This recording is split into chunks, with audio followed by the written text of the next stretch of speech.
دوای چەند ساڵێک لە وەستانی پرۆسەی دابەشکردنی نەوتی سپی بەسەر هاوڵاتیاندا، حکوومەتی هەرێم باس لەوە دەکات نەوتیان بەسەر 215,000 ماڵدا دابەش کردو.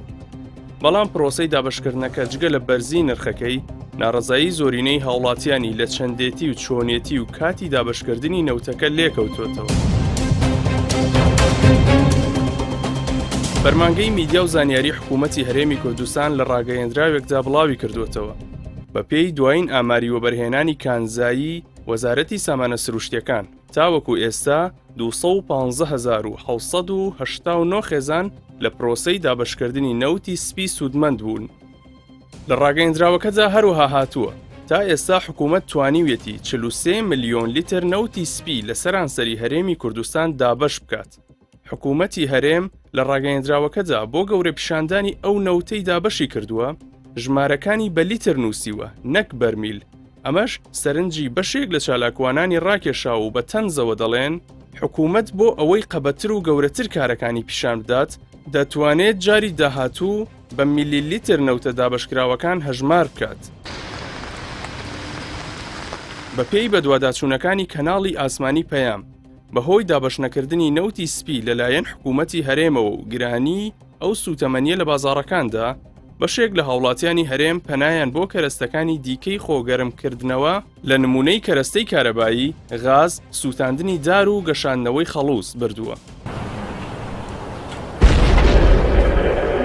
لێکەوتەکانی ئەم دواییەش تا ئێستا چەندین کارەسات و ڕووداوی دڵتەزێنی لێکەوتوێتەوە. مانگی ڕابردوو دەستەی ژینگەی هەرێمی کوردستان هۆشداریدا لە زیادبوونی حاڵەتەکانی بڕینەوەی جار و درەخت لە ئەنجامی دابەشنەکردنی نەوت و هاوکات بەڕێوەبەری ڕاگەیاندنی پۆلیسی دارستان و ژینگەی هەرێم ڕایگەیاندووە. حاڵەتەکانی داربڕین لە ناوچە جیاوازەکان زیادی کردووە. بە پێی ئامارەکانی پۆلیسی دارستانی سلێمانیش، تەنیا لە 9 مانگی ئەم ساڵدا 93 کەس لەسەر داربڕین و دروستکردنی خەڵوز لە سنووری پارێزگای سلێمانی دەستگیر کراون. السلام عليكم. ئەوەی جێی سەرنجی بەشێک لە هاوڵاتیانە، حکوومەتی هەرێمی کوردستان کە توانیوێتی کەمتر لە 1300 تەنکەر نەوتی سپی دابەش بکات، بەڵام لە ماوەی ساڵی ڕابردوودا چەند جارێک لە ململانە نێودەوڵەتیەکانی دۆسیەی وزە و قەیرانی وزەی رووسیا لەگەڵ ئەوروپادا قسەی هەیە و چەند جارێک بە ڕاستەوخۆ و ناڕاستەوخۆ باسی لەوە کردووە دەتوانێت بەشێک لەو بۆشاییە پڕ بکاتەوە کە لە کەرتی وزەی جیهانیدا دروست Kurdistan will soon become an important source of energy for the world's growing demand.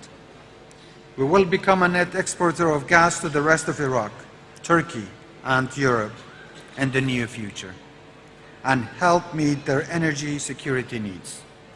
Already we have an export oil capacity which acts as an essential economic lifeline for us and a vital potential supply for our partners.